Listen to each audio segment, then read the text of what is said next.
நேயர்களுக்கு லக்ஷ்மி நாராயண அன்பு வணக்கங்கள். இப்போ நம்ம பார்க்க போகிறது பார்த்திங்கன்னா வார ராசி பலன் 28ஆம் தேதியிலேருந்து 3ஆம் தேதி வரை எப்படி இருக்க போகுது மிதுன ராசி. ஸோ மிதுன ராசி ஜென்ரலாகவே வந்து நல்ல புத்திசாலிகள், நிறைய வந்து நுணுக்கமாக யோசிக்கக்கூடியவங்க. உங்களுக்கு வந்து 7ஆம் இடத்துல வந்து சூரியனோட புதன். ஸோ உங்களுக்கு வந்து சூரியனுங்கிறது 3ஆம் அதிபதி மற்றும் 7ஆம் அதிபதிகளுடைய ஒரு கலவை இருக்குன்னா நல்லா ஜாலியாக இருப்பீங்க.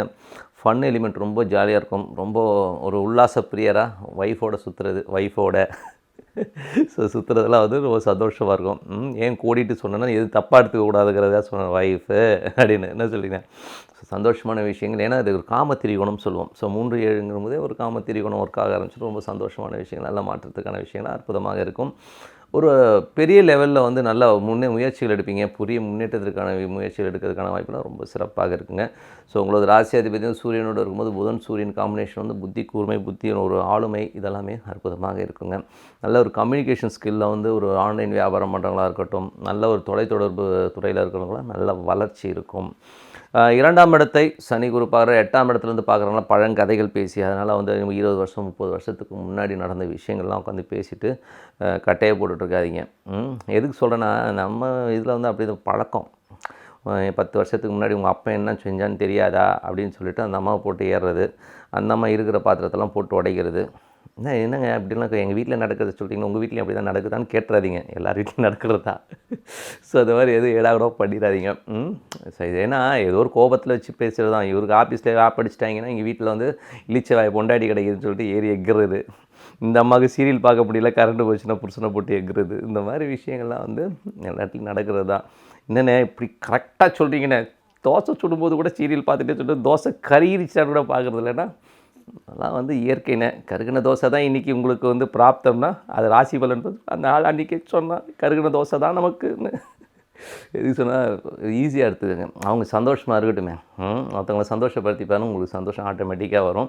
அவங்க சண்டை போட்டாலும் அவங்களுக்கு வேண்டியதை வாங்கி கொடுங்க. கொஞ்ச நாளில் வந்து பாருங்கள் எல்லாம் பெரிய மிராக்கள் கண்டிப்பாக இருக்கும். ஏன்னா வீட்டில் இருக்கவங்களை சந்தோஷமாக வச்சுட்டிங்கனாலே அடுத்த விஷயம் சந்தோஷம்னா எங்கள் அம்மாவை விட்டு விரட்டுறது தான் என் முண்டாட்டிக்கு சந்தோஷம்னா அந்த மாதிரிலாம் பண்ணிடாதீங்க.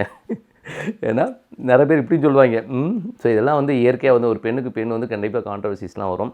அதனால் அதெல்லாம் வந்து விட்டு கொடுத்து ஒரு மேனேஜ் பண்ணுறது தான் அரசியல்வாதி மாதிரி நடந்துக்குங்க. எல்லா இடத்துலையும் வந்து நம்ம நல்லவனாக இருக்கணும், எல்லா இடத்துலையும் கும்பிடு போட்ட கற்றுக்குங்க, சந்தோஷமாக இருப்பீங்க. நீங்கள் பார்த்துருப்பீங்க எப்படிலாம் விழுந்துருப்பாங்க தெரியுமா, அந்த மாதிரி விழுந்துருங்க.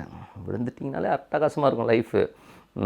அதுக்கப்புறம் பார்த்திங்கன்னா உங்களுக்கு வந்து 3ஆம் அதிபதி 7ல் இருக்கனால வந்து நல்ல விஷயம், நல்ல மாற்றங்கள், புதிய முயற்சிகளில் வந்து காதல் வயப்படுறதுக்கான வாய்ப்புகள்லாம் இருக்கனால கொஞ்சம் உஷாராக இருந்துக்கிறது ரொம்ப ரொம்ப நல்லது. ஜாலியாக இருப்பீங்க. ஓகேங்களா. ரொம்ப ஜாலியாகவும் சந்தோஷமாகவும் இருப்பீங்க. அதுக்கப்புறம் வந்து புதிய கான்ட்ராக்ட் கிடைக்கிறது, புதிய வியாபாரத்தில் வந்து நல்ல வளர்ச்சி கிடைக்கிற வாய்ப்புலாம் ரொம்ப சிறப்பாக இருக்குது. வீடு சம்மந்தமான விஷயங்கள், ஸோ அது வீடு சம்மந்தமான விஷயங்கள் நல்லா ஒரு கவர்மெண்ட்டில் வந்து ஏதாவது லோன் வாங்கி பெரிய லெவலில் ஒரு வீடை விற்றுட்டு இன்னொரு வீடு வாங்கலாமா அப்படிங்கிற எண்ணங்கள்லாம் வந்து ஈடேறுவதற்கான வாய்ப்புலாம் ரொம்ப சிறப்பாக இருக்குது. உங்களுக்கு உங்கள் அம்மாவுக்கு வந்து சின்ன கருத்து வேறுபாடுகள் வரும். எப்படிங்க சொல்கிறீங்கன்னா, அந்த அம்மா வந்து என்ன பண்ணுவாங்கன்னா, அந்த 3ஆம் அதிபதியோட கூட இருக்கனால வந்து 4ஆம் அதிபதி கூட கொஞ்சம் சின்ன விஷயங்களுக்கு கடைக்கு பிடிக்குன்னு விடுவாங்க. சரி, இதெல்லாம் சகஜம்தான். குளிர்காலம் ஒன்றும் பண்ண முடியாதுவீங்க. என்னென்ன குளிர்காலம்னா நான் அந்த ராஜ ரகசியங்கள்லாம் நான் வந்து சொல்கிறதுக்கு இல்லை. அதுக்கப்புறம் பார்த்தோம்னா குழந்தைகள் சார்ந்த விஷயங்கள். ஸோ குழந்தைகள் சார்ந்த விஷயங்கள்லாம் வந்து ரொம்ப சிறப்பாக இருக்கும். ஸோ இதில் என்னென்னா 5ஆம் தேதி வாரில் இருக்கும் குழந்தைகளோட வளர்ச்சிகள்லாம் ரொம்ப நல்லாயிருக்கும். ஆனால் குழந்தைங்க கொஞ்சம் வெடுக்குன்னு பேசுவாங்க. அந்த சுக்கிரன் கேதுவோட போகும்போது சின்ன விஷயங்கள் வந்து அப்படியே வெடுக்குன்னு பேசுகிறதுக்கான வாய்ப்பெல்லாம் இருக்குன்னா கொஞ்சம் விட்டு கொடுத்து பேசுங்க. அது வந்து அது காலபுருஷன் 8ன்னும் போது கொஞ்சம் ஏடாகூடமாக பேசுகிறதுக்கான வாய்ப்பெல்லாம் இருக்குது. விட்டு கொடுத்து பேசுங்க. அப்படிலாம் பேசாதான்னு சொல்லுங்கள். இன்றைக்கி வந்து பசங்களுக்கெல்லாம் வந்து சொல்லிக் கொடுக்கணும்னு அவசியமே கிடையாது. எல்லாமே ஃபோனே சொல்லி கொடுத்துரும். அதனால் வந்து கொஞ்சம் படிப்புலலாம் கான்சன்ட்ரேட் பண்ண சொல்லுங்கள். மற்றபடி வந்து எல்லாமே சிறப்பாக இருக்கும். உல்லாசம் சார்ந்த விஷயங்கள் அட்டகாசமாக இருக்கும்.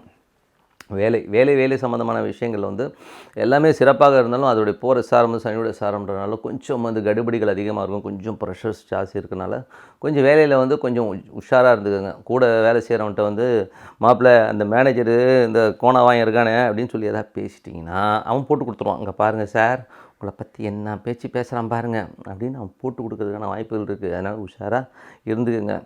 ஏன்னா இதெல்லாம் வந்து எல்லோரும் பேசுகிறது தான். கொஞ்சம் பார்த்து பேசிக்கிட்டீங்கன்னா வேலை தப்பிக்கும். இல்லைன்னா அவன் போட்டு உங்களை அடிப்போம். அந்த மாதிரி மறைமுகமாக நிறைய விஷயங்கள் வந்து என்னென்ன நீங்கள் வாங்குகிற மாதிரியே சொல்கிறீங்கன்னா இதெல்லாம் வாங்கியிருக்கோம் நம்ம ஒரு இடத்துல வேலை பார்த்தவங்க தானே. அதனால் வந்து அதெல்லாம் வீரனோட வாழ்க்கையில் இதெல்லாம் ஜகஜம். அதனால் அதெல்லாம் சகஜமாக எடுத்துகிட்டு போகணும். அது மட்டும் இல்லாமல் உங்களுக்கு வந்து 7ல் வந்து புதன் சூரியன் இருக்கும்போது நல்ல விஷயங்கள், நல்ல மாற்றங்கள், நல்ல விஷயங்கள்லாம் நடந்தாலும் 8ல் வந்து உங்களுக்கு வந்து சனி குரு. ஸோ 8ல் வந்து சனி குரு இருக்கும்போது 9ஆம் தேதி 8ல் இருக்கிறது வந்து பார்த்திங்கன்னா வெளிநாடு சார்ந்தவர்களுக்கு வந்து நிறைய டென்ஷன்ஸ் கொடுக்கும். கொஞ்சம் வந்து வேலையில் வந்து வேலை பளு ஜாஸ்தி இருக்கும். ஏன்னா வந்து என்றைக்குமே வந்து 9ஆம் தேதி 8ல் போகும்போது சொந்த ஊருக்கே போயிடலாமா அப்படிங்கிற எண்ணங்கள்லாம் நிறைய வரும். வந்துடாதீங்க. இந்தியாவில் இப்போ டிவிலலாம் பார்த்துருப்பீங்க, ஒரு மாதமாக கத்திக்கிட்டு கிடக்குறாங்க, கவர்மெண்ட்டு காதலே வரல, பார்த்துக்குங்க. எதுக்கு சொல்கிறேன்னா, அவ்வளோ சிக்கல்கள் இருக்குது, அவ்வளோ டென்ஷன்ஸில் தான் போயிட்டுருக்கோம் எல்லாருமே. டே டு டே லைஃப்பில் வந்து நிறைய பிரச்சனைகளை ஃபேஸ் பண்ணுறோம். பூவோட விலையெல்லாம் பார்த்திங்கன்னா தாறுமாறாக ஏறுது, எதையுமே ப்ரெடிக்ட் பண்ண முடியல. ஸோ அதனால் வந்து நிலவரங்கள் கொஞ்சம் ஏடாகூடமாக இருக்கனால கொஞ்ச நாள் பல்ல கடிச்சிட்டு அங்கேயே இருந்துருங்க.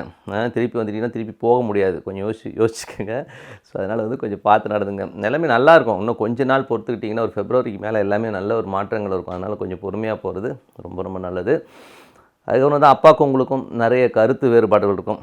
ஸோ அப்பா கொஞ்சம் ஏடாகூடமாக பேசுவார், என்னடா யோகின்னு கத்துறதுக்கான வாய்ப்பு வாங்கிக்கங்க, டேடி தானே, இந்த ஜென்மத்தில் தான் டேடி, அடுத்த ஜென்மத்தில் டேடி எங்கே இருப்பார் யாருக்கு தெரியும். அதனால் எல்லாமே மாற்றங்கள் தான். ஸோ கொஞ்ச நாளில் வந்து எல்லாமே மாறும். அதனால் கொஞ்சம் வெயிட் பண்ணி கொஞ்சம் பொறுத்து போகிறது ரொம்ப ரொம்ப நல்லது. தொழில் சார்ந்த விஷயங்களில் வந்து நல்ல லாபங்கள் இருக்கும், அதுக்கான முயற்சிகள் எடுப்பீங்க. பட் ஆனால் பேராசைப்படக்கூடாது. ஏன்னா வந்து உங்களோட 10ஆம் அதிபதி வந்து 8ல் போகும்போது என்ன விஷயங்கள் நடக்கணும், நிறைய பேராசைப்படுவீங்க. எவனாச்சும் வந்து சொல்லுவான், மாப்பிள்ளை 5 லட்சம் கூட 5 கோடி வரும் அப்படின்னு. பண்ணிடாதீங்க. ஏன்னா இந்த மாதிரி சதுரங்க வேட்டை மாதிரி நிறைய வந்து கட்டையை போடுற ஆளுங்க வந்து ஒரு சுற்றிக்கிட்டே தான் இருக்காங்க. அவனுக்கு வேறு வேலை வெட்டியே இல்லை. எனக்கு தெரிஞ்ச ஒரு நண்பர் இருக்கார், சும்மா உட்காந்துருந்தா அப்படி. அவன்கிட்ட போய் கேட்டேன், என்னடா வேலை வெட்டிக்கெல்லாம் போல இப்படி சும்மா உட்காந்துருக்கேன்னா, ஆடு வரும்னு உட்காந்துருக்கேங்கிறான். என்னது ஆடு வருமா, என்னடா? இல்லை நீ எவனும் சிக்கலை எவனா வந்தானா போட்டுற வேண்டியதான்னு. அந்த மாதிரி கேரக்டர்லாம் இருக்குது நம்ம லைஃப்பில், புரியும்னு நினைக்கிறேன். எவனா வந்தால் ஆட்டையை போட்டுறணும் அப்படிங்கிறது. ஸோ அவனோட தொழிலே வந்து ஏமாற்றுதல். எனக்கு ரொம்ப பழக்கப்பட்டால் தான் இந்த டயலாக் அப்படியே சொன்னேன், அப்படி ஆடு வந்துச்சுன்னா வெட்டிட வேண்டியதான்னு சொல்லிட்டு வெயிட் பண்ணிகிட்டு இருக்கேன் அப்படிங்கிறான். ஆடுங்கிறது யாருன்னா இந்த அதே மாதிரி அதே கேரக்டரை ஒருத்தன் வந்து கேட்டாங்க, ஏன்டா தெரிஞ்ச என்ன போய் நீ ஏமாற்றலாமாடான்னு. தெரிஞ்சவனை ஏமாத்துறது தெரியாதவனை எப்பரா ஏமாத்துறதுன்னு கேட்டாங்க. அப்படியே ஆடிவிட்டான் தாள், தெரியாதவனை எப்பரா ஏமாத்துறது அப்படின்னு. ஸோ இந்த மாதிரி ஆட்கள்லாம் இருக்காங்க. அதனால் இந்த மாதிரி ஆட்கள்லாம் இருக்காங்க. ஏன்னா வந்து இன்னொரு இன்சிடென்ட் கூட சொல்கிறேன் பாருங்கள். ஒருத்தன் வந்து ஃப்ரெண்டு வந்து கடன் கேட்டேன், அப்படி மாப்பிள்ள ஒரு 20,000 ரூபா கொடுமாப்பிள்ளன்னு. அவனும் பாவம் கஷ்டத்தில் 20,000 கொடுத்துட்டான்.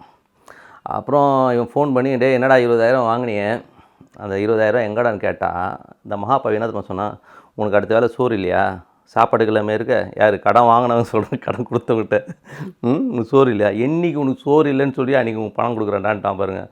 அவன் ஆடி போய், என்னடா டே இப்படிலாம் பேசுனா, வெயிடாக போன அப்படிங்கிறான். ஸோ இந்த மாதிரி கேரக்டர்லாம் இருக்காங்க. பணம் வாங்குறவரை காலில் விழுவாங்க, அதுக்கப்புறம் தூக்கி கடாச்சிடுவாங்க. அது உஷாராக இருந்துங்க. இந்த மாதிரி கேரக்டர் ஆடு வரும், வெட்டலாங்கிற லெவலில் இருக்கும். ஸோ உஷாராக இருங்க. ஸோ அதனால் வந்து பார்த்து நடந்துக்குங்க. தொழில் சார்ந்த விஷயங்களை பேராசை இருக்கக்கூடாதுங்கிறதுக்காக தான் இந்த விஷயங்கள்லாம். மற்றபடி லாபங்கள்லாம் ரொம்ப நல்லாயிருக்கும். ஸோ நல்ல லாபங்கள், ஒரு பெரிய லெவலில் வந்து முயற்சி எடுத்திங்கன்னா நல்ல லாபங்கள் கிடைக்கிற வாய்ப்புகள்லாம் இருக்குது. வேலை செய்கிற இடத்துல கொஞ்சம் கவனமாக இருக்கணும். ஏன்னா வந்து அது சுக்கிரன் கேது இருக்கிறனால வேலை விஷயங்கள் ரொம்ப கவனமாக இருக்கிறது ரொம்ப ரொம்ப நல்லது. மற்றபடி எல்லாமே சிறப்பான விஷயங்கள், நல்ல மாற்றத்துக்கான விஷயங்கள்லாம் இருக்குது. மறைமுகமான வருமானங்கள்லாம் வருவதற்கான வாய்ப்புகள்லாம் இருக்குது. ஸோ எல்லாமே அட்டகாசமாக இருக்குது. ஜாலியாக இருப்பீங்க. மேஜராக வந்து பார்த்திங்கன்னா இதில் வந்து பார்த்திங்கன்னா ஜாலிக்கு பஞ்சம் இருக்காது, ஜோலியில் கொஞ்சம் கான்சன்ட்ரேட்டாக இருக்கணும், அவ்வளோதான். மற்றபடி இந்த வாரம் வந்து என்னென்ன விசேஷம் பார்ப்போம். விசேஷம் 29ஆம் தேதி வந்து காலையிலேருந்து 30ஆம் தேதி காலையில் வர வந்து பார்த்திங்கன்னா உங்களுக்கு வந்து பௌர்ணமி இருக்குது. பௌர்ணமி அன்றைக்கி எல்லையம்மன் இருந்ததுன்னா உங்கள் ஏரியாவில் இருக்க எல்லையம்மனை வழிபாடு பண்ணுறது ரொம்ப நல்லது. குலதெய்வத்தை வழிபாடு பண்ணுறது ரொம்ப ரொம்ப நல்லது. எனக்கு ரொம்ப நாளாக கடன் இருக்குங்க, போட்டு அடிக்கிறாங்க அப்படின்னா, உங்கள் ஏரியாவிலே சித்தர் கோயில் இருக்கும், சித்தர் பீடங்கள்லாம் அவங்க சமாதியாக இருப்பாங்க. ஸோ அந்த மாதிரி இடங்களில் வந்து போயிட்டு வழிபாடு பண்ணிட்டு வாங்க. போயிட்டு அங்கே உட்காந்து கொஞ்ச நேரம் மெடிடேட் பண்ணி ஒரு அரை மணி நேரம் அங்கே ஸ்பெண்ட் பண்ணிட்டு வாங்க. பிரார்த்தனை வைங்கள். அற்புதமான பலம். உங்கள் கடன் எங்கே ஓடி போச்சுன்னே தெரியாது. ஸோ அந்த மாதிரி விஷயங்கள் நடக்கும். அதுக்கப்புறம் பார்த்தா 1ஆம் தேதி 2021 ஹாப்பி நியூ இயர். ஓட முடியாது, ஒளிய முடியாதுங்கிற மாதிரி இந்த வாட்டி எங்கேயும் போக முடியாது. பீச்செல்லாம் கட்டையை போட்டாங்க. போனீங்கன்னா உதவ வாங்கிட்டு வரணும், யாரும் போயிடாதீங்க. ஏன்னா இதெல்லாம் சொல்லிடணும். ஜோசியக்காரனா நடக்கிறத சொல்கிறது தானே. இது நியூ இயருக்கு போயிட்டு கண்ட மட்டும் லத்தியால் அடி வாங்காமல் உஷாராக ஃபேமிலியோடு உட்காந்து ஜாலியாக என்ஜாய் பண்ணுங்கள். நிறைய ப்ரோக்ராம்ஸ்லாம் டிவியில் போடுவாங்க. அன்றைக்கி ஜாலியாக இருந்த ஃபன்னாக இருங்க. ரொம்ப சந்தோஷம்தான் வாழ்க்கை. இன்றைக்கி வந்து இந்த லட்சியங்கள் எல்லாம் லிஸ்ட்டு போடுவாங்க. நான் இதெல்லாம் பண்ண மாட்டேன்னு 3-4 நாள் கழித்து திரும்பி தம் அடிக்க ஆரம்பிச்சிடும், தண்ணி அடிக்க ஆரம்பிச்சிடும். ஸோ அந்த மாதிரி விஷயங்களும் கொஞ்சம் கராராக நல்ல விஷயங்களை பார்த்து நடத்துக்கிறது ரொம்ப ரொம்ப நல்லது. ஸோ நல்ல விஷயங்கள், நல்ல மாற்றங்கள் தான். 2ஆம் தேதி அன்றைக்கி சங்கடஹர சதுர்த்தி அன்றைக்கி விநாயகருக்கு வந்து ஒரு அருகம்புல்லை போட்டு பிரார்த்தனை பண்ணிங்கன்னா உங்கள் கடன் தொல்லைகள், பிணிகள் எல்லாம் நீங்கி அற்புதமான விஷயங்கள்லாம் நடக்கும்னு சொல்லிவிட்டு இது வந்து நம்பிக்கையோடு பண்ணணும். ஓகேங்களா? நீங்கள் வந்து வணங்க வேண்டியதே வந்து பெருமாளுங்க. காலையில் ப்ரஷ் பண்ணிவிட்டு அமைதியாக ஒரு இடத்துல உட்காந்து ஓம் நமோ நாராயண ஓம் நமோ நாராயண உள்ளுக்குள்ளே அந்த இடத்துக்கு கொண்டு வரணும் பெருமாளை. ஸோ அது மாதிரி கொண்டு வந்தீங்கன்னா அற்புதமான பலன் கிடைக்கும். சார் உங்களிடம் விடைபெறுவது உங்கள் லக்ஷ்மி நாராயணன். ஸ்ரீ குபேரன் டிவியை பார்த்தமைக்கு நன்றிகள். மேலும் இது போன்ற தகவல்களை தெரிந்து கொள்ள ஸ்ரீ குபேரன் டிவியை சப்ஸ்கிரைப் செய்யுங்கள். மறக்காமல் பெல் ஐக்கானை கிளிக் செய்யுங்கள்.